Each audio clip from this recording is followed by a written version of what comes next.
바라보는 관점이 약간 좀 다를 수 있는데 유승민 배신자론과 네. 맞물려 가지고요. 안철수는 민주 세력이라고 생각하는 저쪽 분들이 입장에서 보면 유승민도 변절하는 거거든요. 네. 그쪽 지지가 빠져서 오는 경우도 있어요.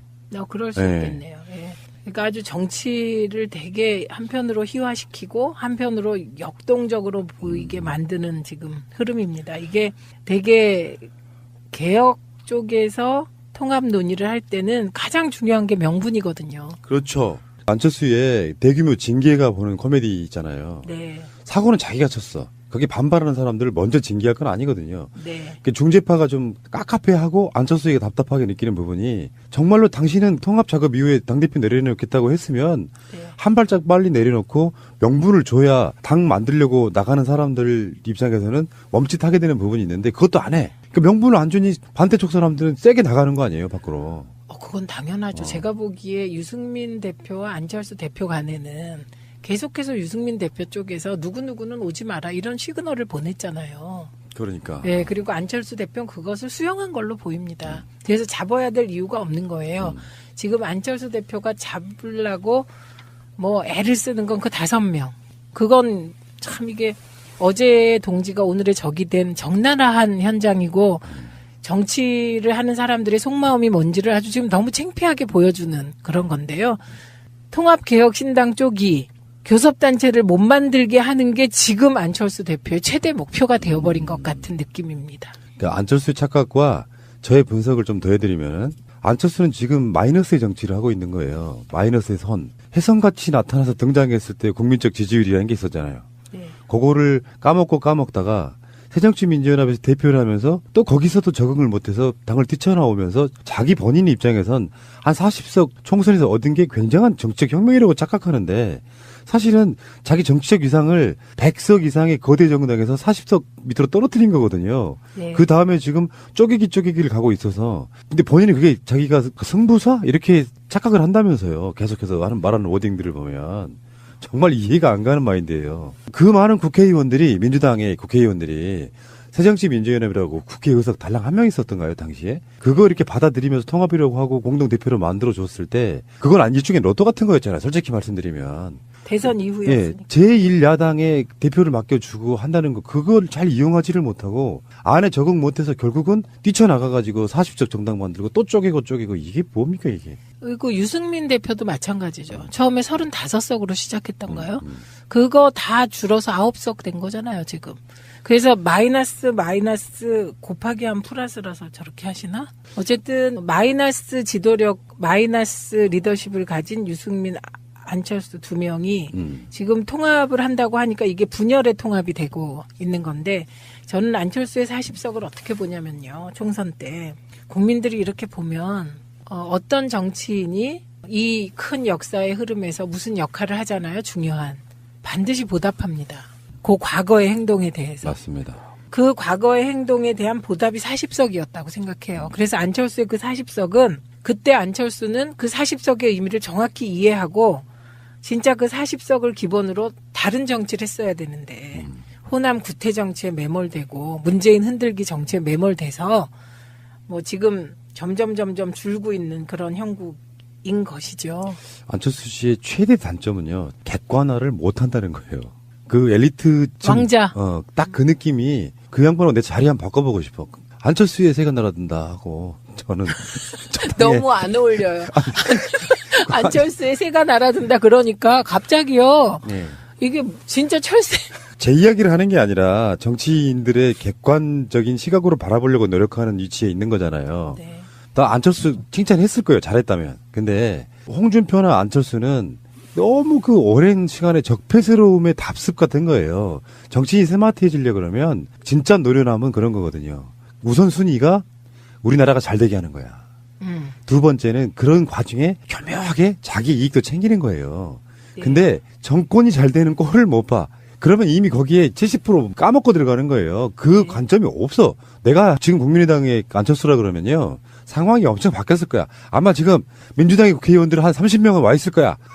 그런 비슷한 바램을 안철수 대표가 가지고 있죠. 아, 이거 참. 바른국민당이 생기잖아요. 네. 그러면 민주당 의원 중에 탈당하고 바른국민당에 합류할 의원이 있다. 자유한국당에서도 온다. 뭐 이렇게 착각을 네, 하는 네. 거예요. 웃기고 자빠졌네. 왜냐하면 이게 그 정치라는 게 주류 편입의 심리라는 게 있어요. 일반 국민들도 드라마 별로 재미없는 거 보고 있는데 한 드라마가 그 슬기로운 감방 생활처럼 뜨잖아요. 그러면 보다가도 이쪽으로 옮겨와. 그렇죠. 그러니까 정치도 마찬가지예요. 이렇게 양당제가 유력할 수밖에 없는 게 거대 정당에서 하고 싶어해요 사람들은. 그리고 사표 방지 심리는 우리가 너무 이야기 많이 해왔지 않습니까? 그러니까 작은 정당은 세를 불려서 정말 키우는 것까지는 할 수 있지만 작은 세력에 어떤 사람들이 달라붙는 건 굉장히 어려운 일이에요. 말도 안 되는 소리가 그렇죠. 있어요. 여기서 흔히 문재인 대통령을 정치 몇 단, 정치 9단 이런 말 안 하잖아요. 다들 문재인 대통령을 정치 초보라고 생각하잖아요. 지금의 안철수의 위기를 만든 사람이 누구냐? 문재인입니다. 문재인이 안철수의 호남 기반을 완전히 무너뜨려 버린 거예요. 호남인의 마음을 송두리째 가져옴으로써. 그러니까 이게 이제 진심 정치가 통한다는 건데, 그러니까 진심 앞에 당해낼 그 암수, 꼼수는 없는 거죠. 안철수의 위기는 지지 기반 붕괴의 위기거든요. 그렇죠. 그래서 청년 무당파층이 안철수에게서 등을 돌리고, 지역 기반도 없고 예, 이제. 호남도 무너지고. 그러니까 기반이 없어요. 그러니까 지금의 그 국민의당 39석이 아무 의미가 없다는 걸 가장 잘 아는 사람이 안철수라는 거죠. 제가 알고 있기에요. 민주평화당 쪽 국회의원들이 우리 방송을 엄청 많이 들으시더만요. 맨날 그래요? 거의 매일 안철수 까는 방송을 하거든. 근데 박지원 의원님은 새날에 안 나오시나요? 한번 초대 한번 해보려고 그래요. 아, 예. 적은 동지잖아요. EJ. 자, 이런 관점에서. 그러니까 이게 뭐 정치적으로 중요한 흐름을 갖고 있어서 안철수에 관심을 갖는다기보다 나는 솔직히 말씀드리면요. 오늘이 처음에 이런 표현을 쓰는데 악인의 말로 관점에서 저는 바라보고 있습니다. 악인이에요. 아니 대선 조작 같은 거 순진한 얼굴로 그렇게 해대고 있었잖아요. 우리 초딩이라고 말하면 오히려 순진하게 보는 건데 예. 악인의 말로로 저는 보는 것 같습니다. 아, 네. 자, 지금 국회 이야기를 잠깐만 할게요. 임시국회가 오늘, 방송은 오늘부터 한 달 동안 열리거든요. 이 기간은 아마 이제 평창 올림픽과도 같은 기간에 겹치는 거고요. 그래서 아까 말씀하셨던 화재에 소방 관련한 3법. 오늘 당장 처리를 한다 그러고요. 여론이 빗발치니까 뭐 어쩔 수 없는 거라고 생각이 들고 개헌 부분은 자유한국당은 못하겠다. 6월 달에. 그러니까 여당 쪽에서는 2단계로 하자. 꼭 권력구조 개편은 안 해도 되니까 다른 기타의 부분들을 먼저 집어넣고 다음에 권력구조 바꾸면 된다 하니까 이게 개헌 논의를 할 수도 없고 안 할 수도 없고 지금 개헌 특위가 가동되고 있긴 한데 그런데 계속해서 약간 좀 보이콧 놓는 느낌으로 안 하려고 하니 문재인 대통령 발 개헌이 나올까봐 지금 자유한국당에서 약간 선수를 쳐서 뭔가를 또 하려고 하는 느낌 그 상태가 계속 공전되고 있는 거 아니에요? 네. 근데 저는 이 과정을 보면서 우리가 87년에 정말 전 국민이 거리로 나오게 된 계기 4.13 호원 조치예요. 저는 지금 자유한국당이 하고 있는 게 이게 호원 조치 같은 느낌이 들어요. 그래서 이게 이제 그 현재 헌법 옹호 세력, 그 이꼬르 제왕적 대통령제 옹호 세력, 호원 세력이 된 거예요. 그리고 반개헌 세력이 된 거예요. 자유한국당이.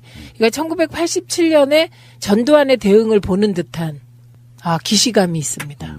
개헌을 놓고. 호원 철폐. 적폐타도. 그렇죠. 지금 그렇게 바뀌었어요. 네. 근데 계속 이런 식이 거 아니에요. 저는 홍준표나 이런 사람들이 전향적으로 바꿔서 2단계 개헌이라도 했으면 좋겠어요. 지방선거 유리하고 불리할 게 뭐 있죠, 이게? 유리하고 불리하고 있죠. 왜냐하면 지방선거는 투표율이 50%가 되기가 어려워요. 예, 그리고 되게 그러면 투표율 문제라는 거예요? 국민투표. 그럼요. 국민투표 하게 되면 지방선거 투표율도 올라가고 지방선거에 대한 관심이 확 높아집니다.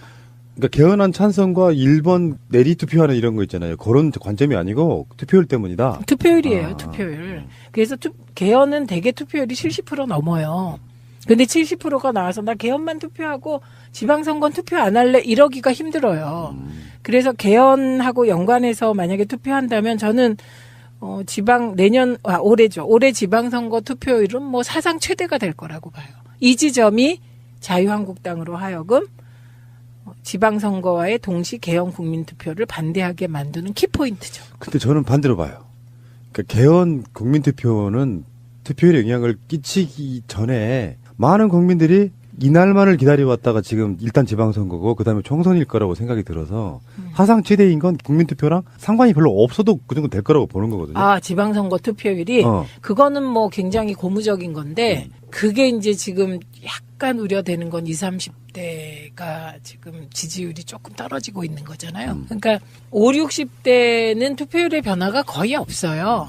그런데 지금 20, 30대가 조금 동요하고 있기 때문에 그냥 분위기가 문재인 대통령 70% 지지율로 쭉 가면 지방선거 투표율이 한 60% 될 게 지금은 한 50%대로 떨어지지 않았나.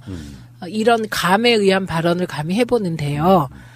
그런데 지금 자유한국당이 내각제 개헌에 합의하면 6.13 지방선거와 동시에 개헌 국민투표 할 수 있다 이런 이야기가 있었다는 보도가 나오고 이걸 홍준표 대표가 또 부인하는 그런 일이 벌어지니까 이건 뭔가 자유한국당 내에 개헌에 관한 콘크리트 호언 태도가 조금 균열이 있는 게 아닐까 그런 생각입니다. 근데 홍준표를 좀 잠깐만 얘기해보자면 최근에 거의 당에 있는 사람들을 협박하더만요. 그러니까 지방선거 끝나도 내가 당대표 그만두는 일은 없어. 당신네들 지방선거 잘못하면은 국회의원 선거 공천 안 해줄 거야. 이렇게 막 협박을 하더라고요. 대놓고. 6개 지방자치단체 시도지사를 네. 얻어야 되는 거잖아요. 그러려면. 그 말의 의미는 그게 지더라도 내가 그만두는 일이 없어도 들렸고 어떤 경우는 그게 지는 일이 없어도 들렸는데 그 태도가 난 너무 마음에 안 드는 게요. 이게 안철수도 그렇지만 홍준표도 보면은 그래도 시대가 바뀌었기 때문에 저쪽 세력들도 어느 정도는 그 민주주의적 소양을 좀 갖고 정치를 해야 되는 부분이 있거든요. 정당 대표라는 걸 하게 되면. 근데 마치 그 제왕적 총재 개념으로 자기 당 국회의원들을 막 억압하는 게 보여요, 이제는. 유해 잘라내듯이. 그런 걸 이렇게 보고 있으니까, 결국은 빨리 망했구나라고 느끼는 게 그거 못 견디거든요, 이제. 근데 너무 다행인 것은 푸나님의 그 생각을 일반 국민들도 많이 하고 계시다는 거죠. 그래서 자유한국당의 정말 골수 지지자신 분들도 홍준표는 너무한다고 생각하시더라고요. 그러니까 홍준표 이후에 자유한국당의 정상적인 대표를 그리워하고 있는 것 같아요. 제가 봤을 때는 홍준표는 좀 열등감과 피해의식이 쩔어 있어요. 너그럽게 뭔가를 갖지를 못하고 일단 개파도 없지. 대표라고 하나 있기는 해. 그래도 목소리 막 커. 막말 수준의 말을 쏟아내는데 지원 사격하는 일단 국회의원들이 없고요. 고립된 섬처럼 느껴지고 그 상태에서 자기가 현역도 아니잖아요. 네. 그렇다 보니까 계속해서 자기 피해의식과 열등감 발현으로 계속 자기 당 사람들한테 막말 비슷한 형태가 가고 있어서 자멸로 가고 있는 거예요. 네, 그러니까 대표가 되면 두 가지가 가장 중요한 게 두 가지 플러스 1이거든요. 네, 대표가.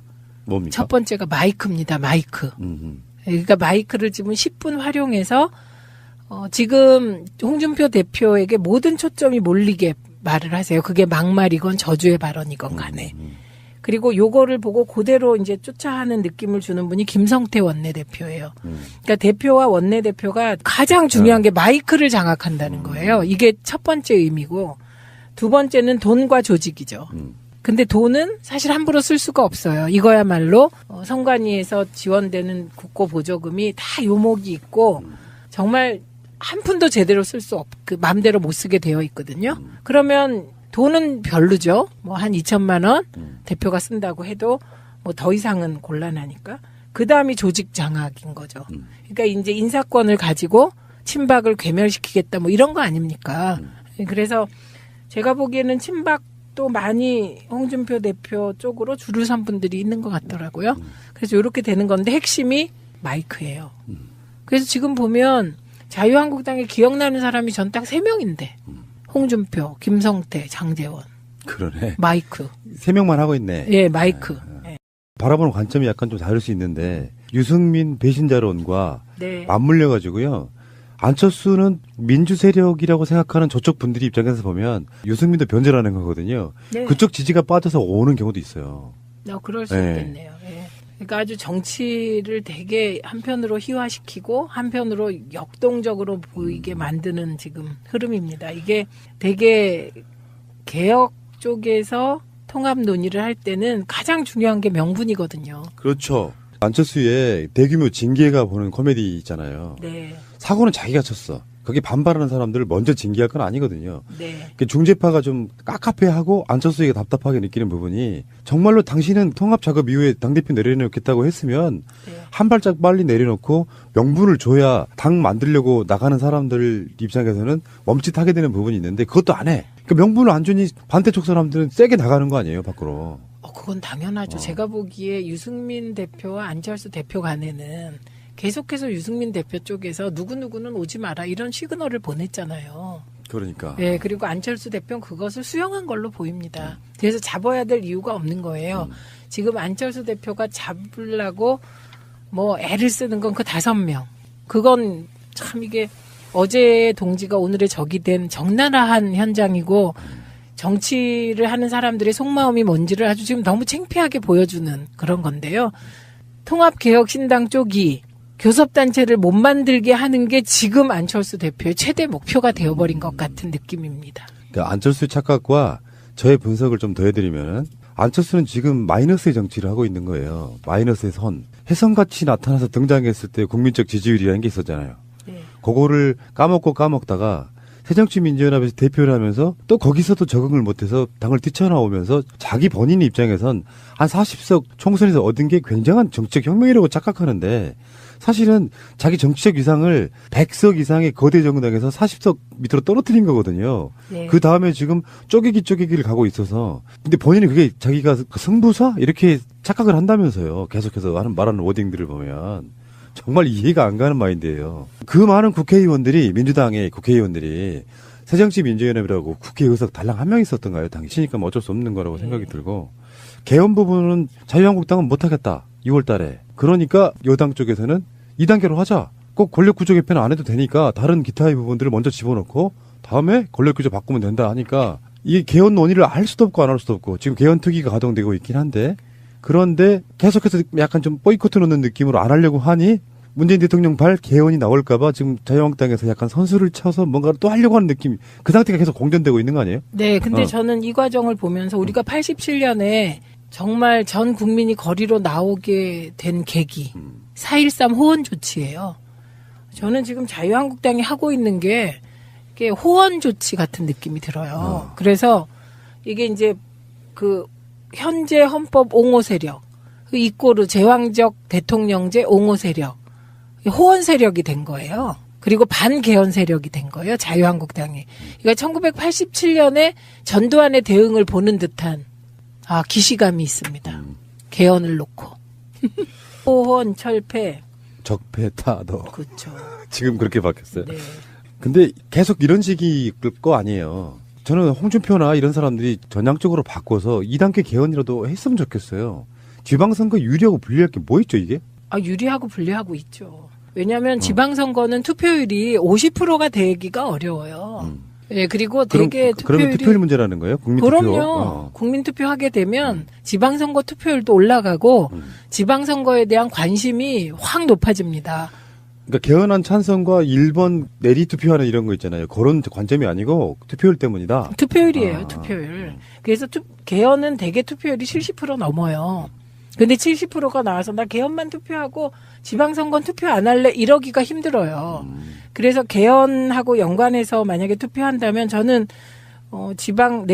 올해죠. 올해 지방선거 투표율은 뭐 사상 최대가 될 거라고 봐요. 이 지점이 자유한국당으로 하여금 지방선거와의 동시 개헌 국민투표를 반대하게 만드는 키포인트죠. 근데 저는 반대로 봐요.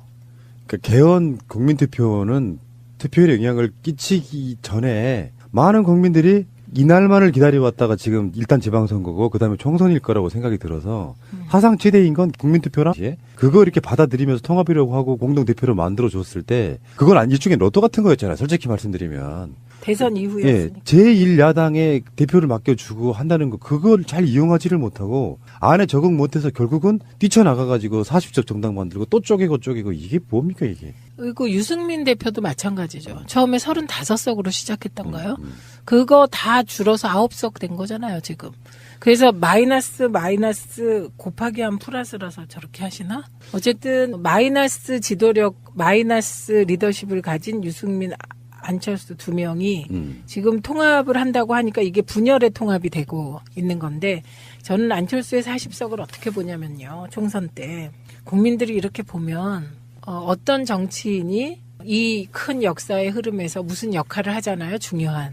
반드시 보답합니다. 그 과거의 행동에 대해서. 맞습니다.